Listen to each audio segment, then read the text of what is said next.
Chapitre 25. Survivre en milieu sauvage. Ainsi, la jeune fille aux cheveux d'argent, Néphis, reçut elle aussi un vrai nom, lors de son premier cauchemar. Pour obtenir le sien, Sunny dut affronter Héros et le roi des montagnes, tout en possédant un aspect complètement inutile. Un exploit impossible qui sembla plaire beaucoup au sortilège. Je me demande comment elle a obtenu le sien. Les dormeurs présents dans la cafétéria frappèrent de mutisme par la révélation de cet exploit. Ils fixaient l'écran avec étonnement, crainte et admiration. En écoutant leurs murmures excités, Sunny ressentait une envie enfantine de crier « Moi aussi j'en ai un !» Mais bien sûr, il se tut. En regardant autour de lui, il remarqua que le regard de Castor était fixé sur l'écran. Il y avait une expression étrange et sombre sur le visage du jeune homme plein d'humour. Mais ce qui est étrange, c'est que pour autant que Sunny puisse le dire, Castor ne regardait pas la ligne contenant le vrai nom. Au lieu de cela, il fixait la ligne qui disait « Néphis », comme si le nom réel de la fille avait plus de sens pour lui que celui donné par le sortilège. Intéressant. Est-ce qu'ils se connaissent? Pourquoi un noble héritier connaîtrait-il quelqu'un qui vient à l'académie en survêtement de police? Et en parlant de Néphis, où est-elle? Sunny jeta un coup d'œil à la cafétéria et remarqua rapidement la fille aux cheveux argentés, qui était assise tranquillement dans un coin avec une tasse de café dans les mains. Elle ne prêtait pas beaucoup d'attention à l'agitation, apparemment plongée dans ses pensées. Ses yeux étaient gris et ils avaient l'air d'être assez sérieux et distants. Un dormeur avec un vrai nom, c'est impossible. C'est techniquement possible. Sourire du ciel a reçu son vrai nom lors du premier cauchemar. Je crois, mais oui, j'ai des doutes. Peut-être qu'elle a menti à l'entretien. Tu es stupide. Si c'était si facile de tromper les administrateurs, le pervers d'hier aurait été à la première place. Le visage de Sunny se crispa. Pervers, hein? Eh bien, pourquoi ne pas simplement lui demander? Soudain, un silence assourdissant régna dans la cafétéria. Suite à la suggestion, les dormeurs cessèrent de parler et se retournèrent, fixant Néphis. Cependant, personne ne semblait avoir le courage de s'approcher d'elle en premier. Sentant enfin quelque chose, elle leva les yeux et les regarda avec surprise. Quoi? Même la fille aveugle Cassia se retourna dans la direction de sa voix. Après quelques instants, Castor s'approcha soudainement et fit une petite révérence. Dame Néphis, je suis Castor du clan Han Li. Je vois que votre épreuve s'est bien passée. Dame, pourquoi s'adresse-t-il à-t-elle de cette façon? Et il a dû se présenter lui-même. Alors, ils ne se connaissent pas? C'est curieux. Néphis semblait être un peu perplexe par la question. Après avoir réfléchi un moment, elle sourit et haussa les épaules. Les choses sont ce qu'elles sont. Castor lui rendit maladroitement son sourire. Je vois. Je suis très heureux que vous soyez revenu indemne. Non, pas que je doutais de vos capacités, mais... Néphis acquiesça. Merci. Après cela, elle se replongea dans son café, indiquant que la conversation était terminée, ou simplement inconsciente de l'attention de tous. Sunny soupira. Très mystérieuse. Il y avait beaucoup de pensées dans son esprit. Cependant, aucune d'entre elles ne pouvait le distraire de la chose la plus importante, le petit déjeuner. Quelques secondes plus tard, il avait oublié la situation délicate entre Castor et Néphis, et avalé joyeusement sa nourriture.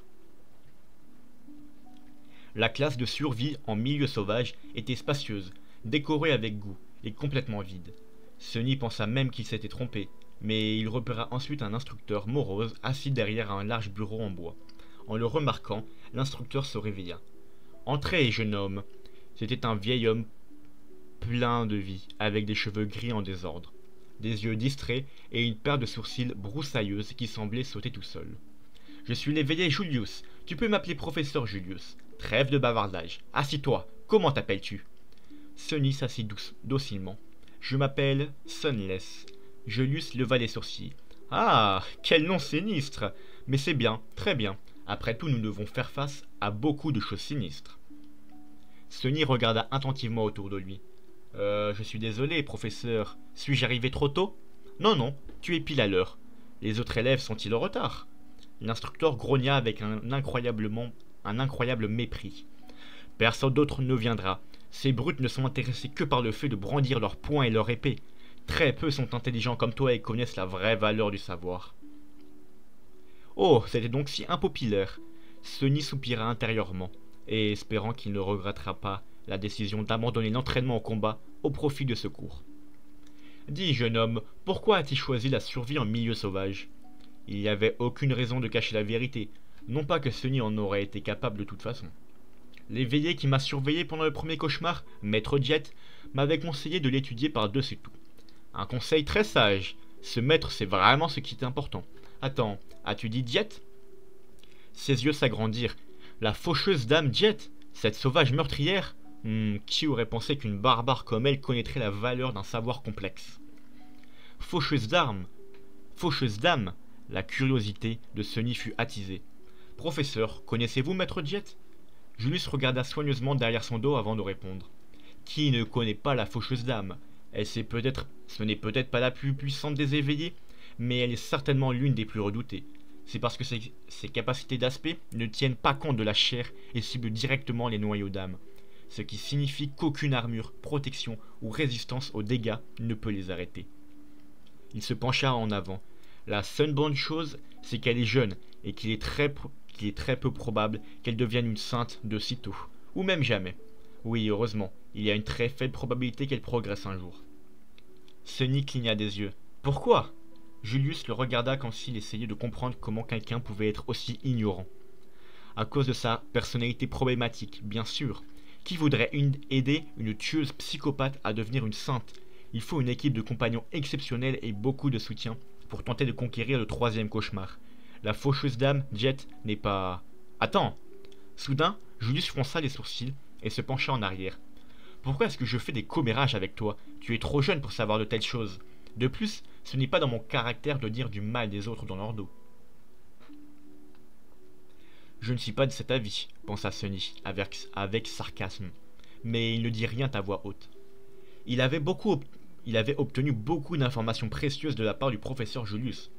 Peut-être que choisir la survie en milieu sauvage était le bon choix après tout. Revenons à ton programme. Quel autre cours suis-tu? Sunny soupira. Aucun. Pendant les 4 prochaines semaines, je vais entièrement me concentrer sur la survie en milieu sauvage. Julius le fixa pendant une minute entière, une expression d'étonnement total inscrite clairement sur son visage. Puis lentement, une lueur d'excitation apparut dans ses yeux. Enfin, il sourit. Merveilleux, c'est merveilleux. Tu es un jeune homme si malin, ne t'inquiète pas. Dans 4 semaines, je te rendrai immortel. Les leçons de Sunny avec le professeur Julius commencèrent agréablement et sans grande tension. Mais 1 heure plus tard, il avait l'impression que sa tête était prête à exploser. Il y avait une multitude de nouvelles informations, et tout cela était si étrange et contre-intuitif pour quelqu'un qui n'avait jamais quitté les murs de la ville. De temps en temps, Julius s'étonna du manque de connaissances et d'expérience de Sunny. Cependant, il avait une bonne attitude et un enthousiasme sans fin pour enseigner. Chaque fois que Sunny trébuchait, il ralentissait patiemment et permettait à son élève de se rattraper. Le programme que Julius avait prévu était pratiquement fou. Il y avait une quantité infinie de connaissances théoriques à apprendre, des leçons pratiques à la fois dans la réalité virtuelle et dans le monde réel. De nombreux sujets et de choses bizarres à étudier. Il y avait même plusieurs leçons consacrées exclusivement à l'apprentissage des bases de plusieurs langues mortes du royaume des rêves. Pourquoi aurais-je besoin d'apprendre de nouvelles langues? Pensa Sunny, en s'apitoyant sur son sort. Le sortilège traduit tout automatiquement.